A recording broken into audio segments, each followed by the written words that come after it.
네, 오늘은 참된 그리스도인의 모습이라는 이 말씀 제목으로 여러분들과 말씀을 나누고자 합니다. 그리스도인들의 삶을 위로할 때 여러 가지 단어들을 사용하곤 합니다. 그런데 정말 힘들고 지친 자들에게 이런 말들을 자주 사용하는데요. 승리의 자녀가 되십시다 라고 이렇게 얘기를 합니다. 그런데 기독교 역사를 살펴볼 때 정말 이런 여러 말 중에서도 이 승리와 관련된 단어를 사용했음에도 불구하고 그 역사들이 승리로 이루어진 것이 많을까요? 전혀 그렇지 못했다라는 그 사실이 기독교 역사 가운데 잘 드러나고 있습니다. 초대 교회 내에서도 이단으로 인하여서 늘 끊임없이 분열하였고 아픔이 넘쳤으며 십자군 전쟁이나 마녀 사냥, 중세 교회 같은 경우에는 교황권으로의 타락으로 인하여서 면죄부를 파는 등의 수많은 분열과 다툼의 중심 가운데 기독교가 성장해 왔습니다. 그런데 오늘날 모습은 크게 다를까요? 그렇지 않다라는 것을 보게 됩니다. 분명 여러 가지 말씀의 이해와 도움을 줄 수 있는 말씀 서적들, 말씀 영상이나 교육들이 너무나 많음에도 불구하고 승리와는 거리가 먼 우리들의 삶을 보게 됩니다. 날마다 날마다 믿음의 승리를 이루어가자고 그렇게 다짐하고 또 다짐하지만 오늘이 지난 이후에 우리의 모습 가운데서는 죄 가운데 패배했다라고 안타까워하는 우리들의 모습을 보게 됩니다. 그럼에도 불구하고 기독교 역사가 계속 이어지고 있으며 부흥으로 하나님께서 역사하신다라는 것을 볼 수 있게 되는 그 이유가 무엇일까요? 바로 하나님의 뜻을 깨달은 여러 연약한 자들을 통해서 하나님께서 이루어 가시기 때문에 그렇습니다. 선지자들, 사도들, 그리고 이름 모를 믿음의 선배들을 통하여서 하나님께서는 그 크신 능력을 베푸시사 숨은 일꾼들로 하여금 하나님의 그 구원의 계획들을 신실하게 이루어 가 주셨기 때문에 우리가 이 놀라운 기쁨들을 누릴 수 있게 된 것입니다. 그런데 하나님께서는 이런 연약한 자들을 통하여서 그 하나님의 역사를 이루어 가실 때 어떤 방법으로 계속해서 이 역사들을 이루어 가셨을까요? 그 사실이 오늘 본문 가운데 바울이 저와 여러분들에게 잘 전해주고 있습니다. 오늘 우리가 함께 나눈 빌립보서는 사도 바울이 로마 감옥에 있을 당시 2차, 3차 전도 여행으로 말씀을 심었었던 그 빌립보 교회에 전한 서신에 해당합니다. 빌립보 지역은 여러분들도 매우 잘 아실 것입니다. 서유럽 지방에서 첫 성도로 거듭났었던 자색 옷을 파는 여인 루디아. 루디아가 전도된 지역이자 바울과 실라가 감옥에 갇혀 있는 그 상황 가운데서 하나님의 은혜로 간수와 간수 가정이 예수님을 영접하게 되는 놀라운 은혜의 경험들, 사건들이 있었던 지역으로도 잘 전해집니다. 무엇보다도 빌립보 교회가 사도 바울의 동역자로서 늘 도움이 필요한 곳에 물질과 협력하는 그 일들을 통해서 늘 하나님의 기쁨이 되었다라는 그 사실로도 빌립보 교회는 잘 알려져 있습니다. 그 가운데 오늘 본문에서 바울은 우리들에게 특별한 제안을 합니다. 참된 그리스도인의 삶이 무엇을 중심으로 하고 있는지, 믿음의 승리를 이루는 자의 무엇이 다른지를 우리들에게 소개해주고 있기 때문입니다. 그래서 바울은 참된 그리스도인이 되기 위한 그 첫 번째 제안으로 십자가를 자랑하는 삶이어야 한다는 것을 알려주고 있습니다. 우리 함께 따라해 보도록 하겠습니다. 그리스도인의 삶은 아침을 안 드셨을까요? 네, 다시 한번 더 따라해 보겠습니다. 그리스도인의 삶은 십자가를 자랑하는 삶입니다. 네, 그리스도인의 삶은 십자가를 자랑하는 삶인데요. 그를 위하여서 바울은 조금 독특한 문장을 사용하였습니다. 오늘 본문 17절을 보면 잘 기록이 되어 있는데요. 너희는 함께 나를 본받으라 라고 이야기를 하고 있습니다. 나를 본받으라. 예수 그리스도의 가르침을 받은 자라면 본디 예수님의 모습을 닮아야 된다. 그를 본받으라라고 이야기할 것 같은데 오히려 자신을 본받으라는 이 어휘가 우리들에게는 조금 이상하고 생소하고 어색합니다. 하지만 여기에는 매우 중요한 사실을 바울은 전하고자 했었던 것을 우리는 알아야 됩니다. 그 삶에서 나타냈었던 모습, 빌립보 교회나 여러 교회에서 예수님을 따라섰던 그 모습 가운데 바울이 얼마나 예수님을 사랑하는 모습을 드러냈는지를 기억할 것을 위해서 이렇게 나를 본받으라라는 말씀을 전했습니다. 그래서 바울은 그 뜻을 전하기 위해 비교 대상으로 18절과 19절에 예수 그리스도를 배격하는 거짓 교사들을 소개를 합니다. 18절 하반절에서 19절을 보면 여러 사람들이 그리스도의 십자가의 원수로 행하느니라. 그들의 마침은 멸망이요 그들의 신은 배요 그 영광은 그들의 부끄러움에 있고 땅의 일을 생각하는 자라라고 전하고 있습니다. 여기서 그리스도의 십자가의 원수라고 이야기하는 자들은 당시 교회를 계속해서 혼란스럽게 만들었었던 두 부류, 유대주의 그리스도인들과 그리고 영지주의자들에 해당합니다. 그런데 그들의 가르침과 자랑을 보면 자신들이 의존하는 율법의 탁월성과 그리고 육체의 자유함에 대해서 전했습니다. 어떻게 보면 그들의 가르침을 통하여서 마치 교회와 성도를 위한 것 같이 이야기를 하지만 그 속내는 너무나 다른 것이었음을 깨달을 수가 있습니다. 자신의 신분적 체제를 유지하고자 하는 욕심 가득한 가르침을 했었던 율법주의자들이었으며 또한 육체의 종욕, 자유분방함을 합리화하기 위해서 이기적인 가르침을 가르쳤던 영지주의자들의 가르침들이 대부분이었기 때문입니다. 이름은 예수 그리스도라고 얘기하지만 그 예수 그리스도의 포장 속에서는 자신들의 욕망들을 채우고자 했었던 어리석은 자들의 모습이었다는 것입니다. 분명 예수님께서 십자가의 사랑을 통하여서 진정한 자유를 우리들에게 주셨지만 그들의 가르침은 육체의 정욕에 다시 속박당하게 하는 어리석은 가르침이었습니다. 즉 십자가의 공로를 무시하는 그들의 가르침이었다는 것입니다. 그래서 십자가의 길이 아닌 사망으로 가는 자들을 향해서 바울은 거칠고 단호한 단어들을 사용합니다. 멸망, 그들의 신은 배, 그 영광은 부끄러움이며 땅의 일을 생각한다라고 소개를 합니다. 이런 대조적인 관계 속에서 바울 자신과 원수들을 비교하면서 십자가를 따르는 참된 그리스도인의 모습이 어떠한지를 잘 관찰하라고 오늘 본문 가운데 바울은 이야기하고 있습니다. 창조의 질서와 생명의 진리를 따르는 자들의 삶은 그와 같지 않다라는 것을 보여주기 위해서였습니다. 그 사실이 어디서 나타날까요? 바로 빌립보서 1장에서 3장에 잘 기록되어 있습니다. 무엇을 소개할까요? 특별한 능력이 있으니까 이런 능력들을 소개하고 있을까요? 그렇지 않습니다. 바울 자신의 모습을 소개해주고 있습니다. 감옥에서도 전도할 수 있다라는 것에 대한 감사, 그리고 내적 갈등이 있는 그 가운데서도 너무나 혼란스러운 그 마음이지만 교회를 책임감 있게 헌신적으로 섬기는 그 모습, 감옥 내에서도 목표를 가지고 다음 꿈을 꾸며 미래를 꿈꾸고 있는 그 기쁨의 모습들이 기록되어 있습니다. 그런데 이 모습을 보면 그냥 기쁨의 모습만 있는 것일까요? 그렇지 않다는 것입니다. 그와 함께 발견할 수 있는 중요한 모습이 있습니다.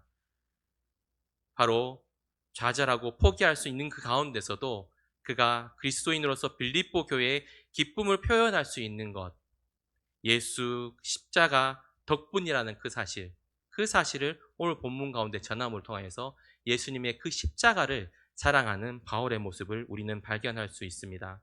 십자가로 내가 승리를 누리고 있는 것처럼 빌립보 교회야 너희들도 나와 함께 이 기쁨의 승리를 누리지 않겠니라는 그 권면을 오늘 본문 가운데서도 전하고 있는 것입니다. 바로 십자가의 능력을 너무나 깨달았기에 그 능력을 자랑하는 바울입니다.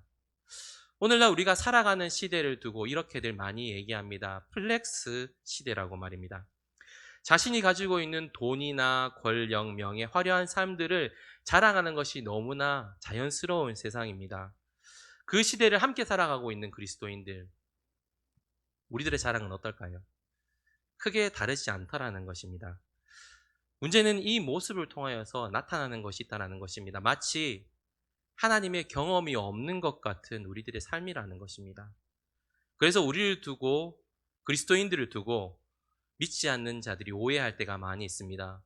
과연 그리스도인들과 믿지 않는 자의 차이가 무엇인가라고 말입니다. 그런데 정말 우리가 하나님의 경험이 없어서 우리가 이렇게 자랑을 못하는 것일까요? 그렇지 않다라는 것입니다. 우리가 수많은 은혜를 받음에도 불구하고 우리 삶 가운데서 그 은혜들에 대한 감격과 기쁨을 놓치는 것이 너무나 많다라는 것을 의미합니다.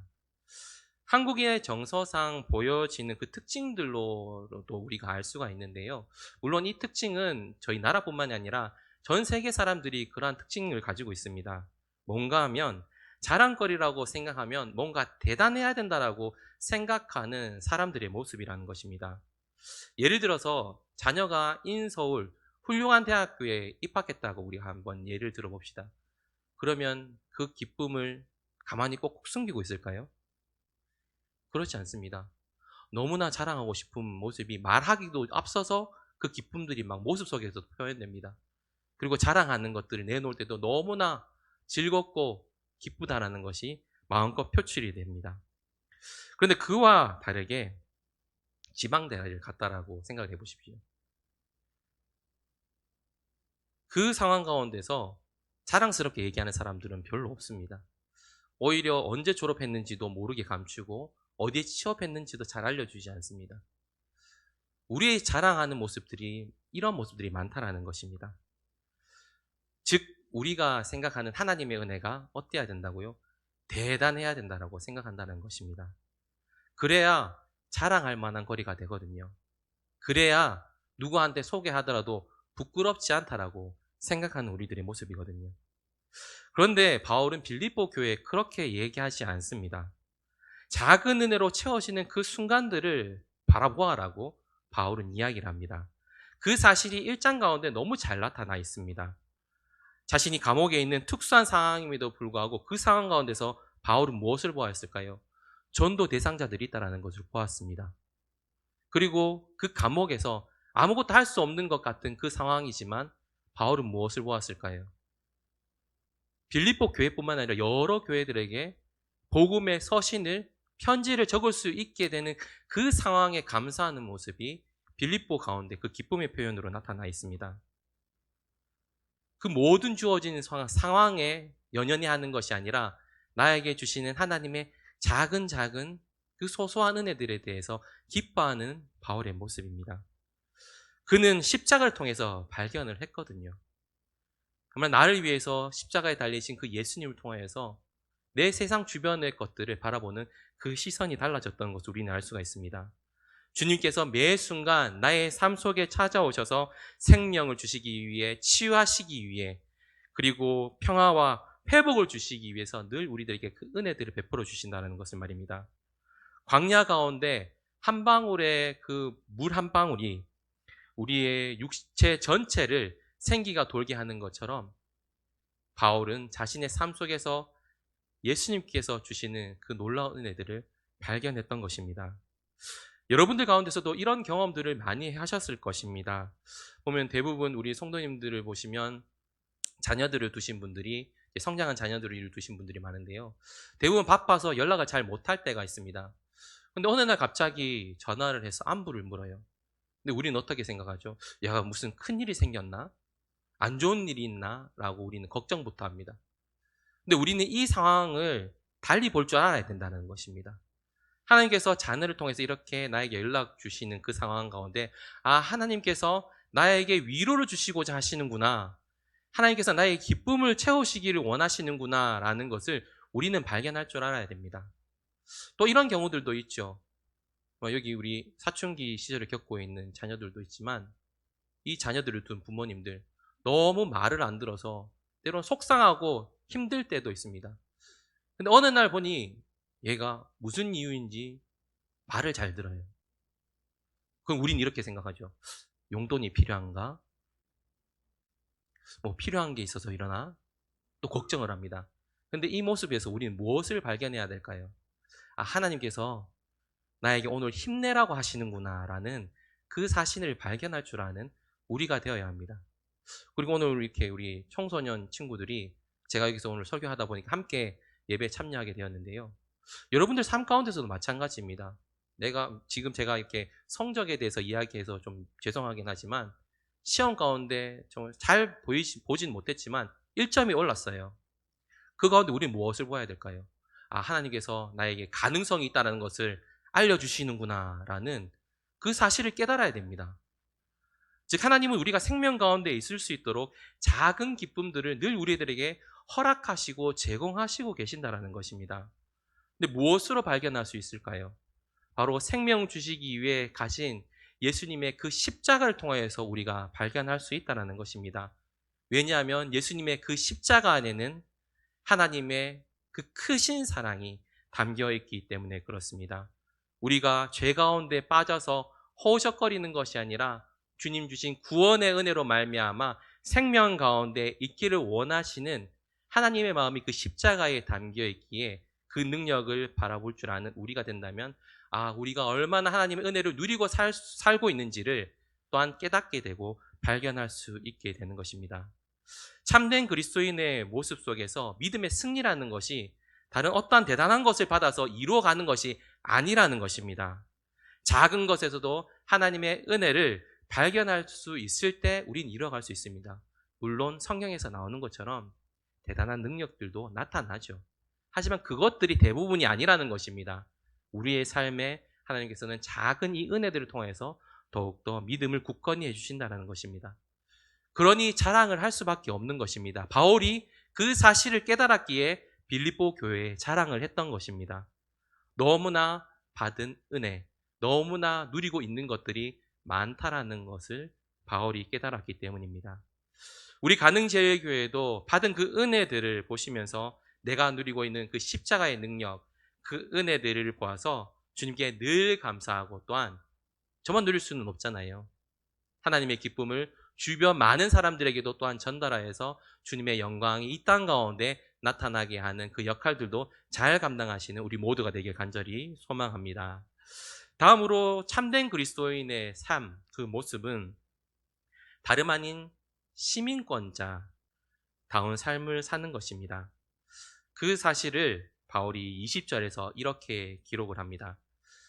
그러나 우리의 시민권은 하늘에 있는지라 거기로부터 구원하는 자 곧 주 예수 그리스도를 기다리노니 라고 전하고 있습니다. 바울은 하나님 나라의 그 자녀의 속성에 대해서 시민권으로 표현하고 있습니다. 그런데 여기서 시민권이 의미하는 바가 무엇일까요? 고대 로마 시민권은 매우 대단한 능력을 가지고 있었습니다. 당시 가장 강력한 나라인 로마 대제국의 보호를 받고 있다는 그 사실이 증명되는 것이기 때문에 그런데요. 그와 함께 또한 여러 가지 혜택들도 누릴 수가 있었습니다. 함부로 참여할 수 없는 투표권을 얻는 것이나 사업을 쟁취하는 것, 또한 여러 가지 공적 직무를 수행하는 것, 이거보다 더 대단한 것도 있는데요. 반역죄로 인해서 사형을 집행당하는 일 이외에 사형 집행되는 것에서부터도 자유로워질 수 있는 대단한 능력도 있었습니다. 그런데 그와 다르게 로마 시민권을 박탈당하는 경우가 있는데 앞서 말씀드렸던 것처럼 반역을 했을 경우에는 당연히 시민권을 박탈당했습니다. 근데 조금 다소 이걸로 박탈당할 수도 있나라는 이유로도 박탈당하는 경우들이 있었는데요. 바로 자신이 가진 빚을 갚지 못하면 시민권을 빼앗겼다라고 합니다. 왜냐하면 황제의 명예를 실추시켰다라는 이유인데요. 그 이유가 황제에게 세금을 내지 못하는 그 책무를 다하지 못했다라는 그 죄목으로 인하여서 시민권을 빼앗겼다라고 합니다. 이와 마찬가지로 바울은 시민권이라고 하는 이 단어를 통해서 우리들에게 중요한 사실을 전해주고자 하였습니다. 비록 이 땅에 나그네와 같은 삶을 산다고 할지라도 하나님 나라의 백성다운 책임을 다하는 삶을 살아야 된다는 것을 이 시민권을 통해서 깨닫게 하는 것입니다. 그런데 그 책임이 무엇일까요? 바로 예수 그리스도를 기다리는 삶에 대한 책임을 다해야 한다는 것입니다. 그래서 바울은 이를 위해서 한 가지를 더 소개해 줍니다. 어떻게 그 기다리는 삶을 잘 살 수 있을지에 대해서 말입니다. 그 사실이 21절에 나타나 있는데요. 21절 우리 함께 한번 읽어보도록 하겠습니다.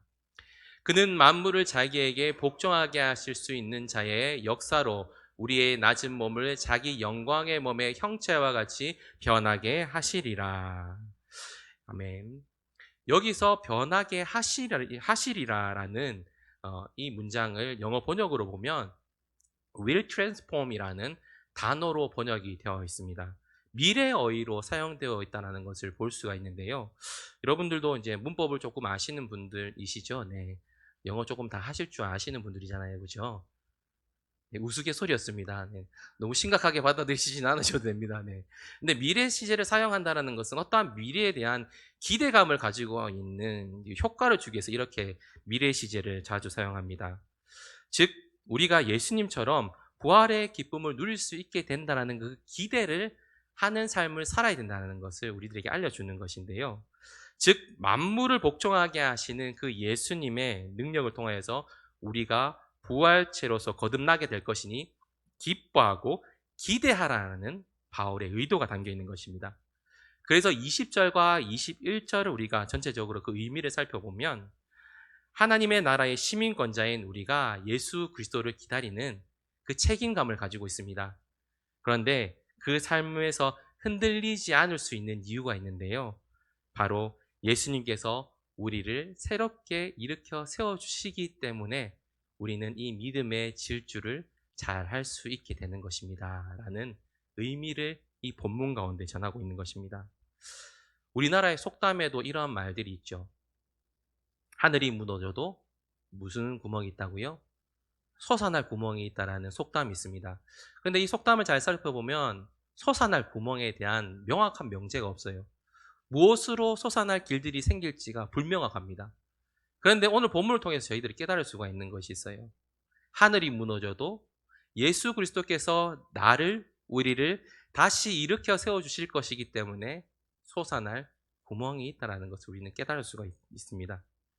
왜냐하면 그 기쁨이 단회적인 기쁨이 아니기 때문에 그렇습니다.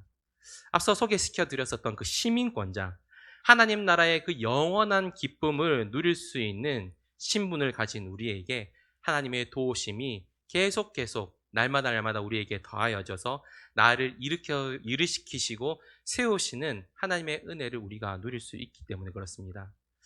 재림신앙이 그만큼 중요하다는 사실을 알리는 것입니다.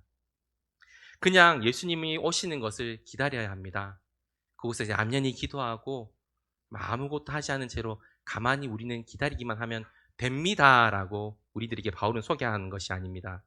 현실 속에서, 나의 삶 속에서 좌충우돌하고 쓰러지고 넘어지고 믿음이 흔들리는 수많은 상황 가운데서도 하나님께서는 우리를 부활로서 새롭게 하실 것처럼 나를 일으켜 주실 그 기대를 가지고 살아가라고, 그 사실을 깨달아서 주님의 능력으로 힘입고 가야 할 것을 우리들에게 바울은 소개해 주고 있습니다. 거기에는 특징적인 물질적인 부분이나 그 힘의 원리를 이야기하는 것이 아닙니다. 우리 삶 가운데 앞서 말씀드렸었던 그 소소한 은혜들로 인하여서 우리들에게 알려주고 있습니다. 그 작은 은혜들로 우리 주변을 이렇게 감싸 나서서 내가 지금 너와 함께하고 있다. 내가 지금 이제 너를 일으켜 세울 것이다. 나의 힘을 믿어라. 의지하여라. 라고 예수님께서 그 음성으로 우리들에게 얘기하십니다. 그래서 우리는 우리들의 하루, 이 주어진 하루를 그냥 허투루 보내서는 안 됩니다. 기쁨의 대상들을 발견할 줄 알아야 하는 우리들입니다. 왜냐하면 이 하루를 통하여서 아무 대상 없이 그냥 기뻐하라고만 얘기하는 분이 아니기 때문에 그렇습니다. 나에게 주시는 모든 환경들, 조건들, 여건들을 통하여서 기쁨을 누릴 수 있는 그 조치들을 계속해서 주님은 우리들에게 비춰주십니다.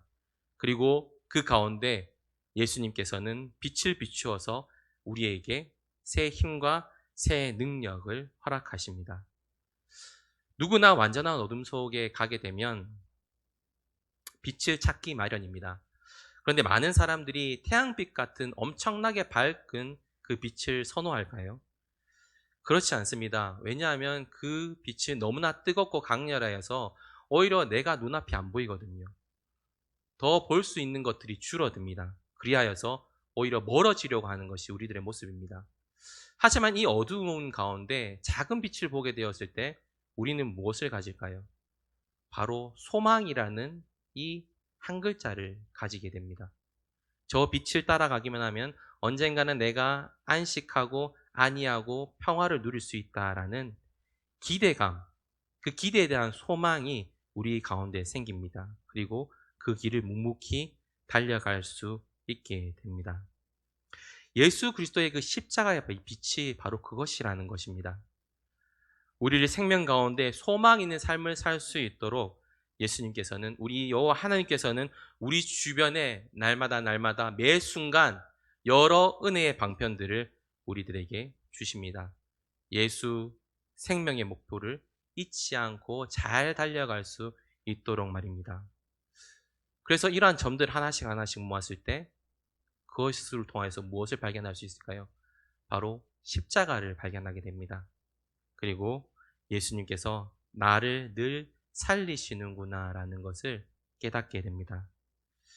참된 그리스도인의 모습, 그 믿음의 승리는 바로 이런 것을 의미합니다.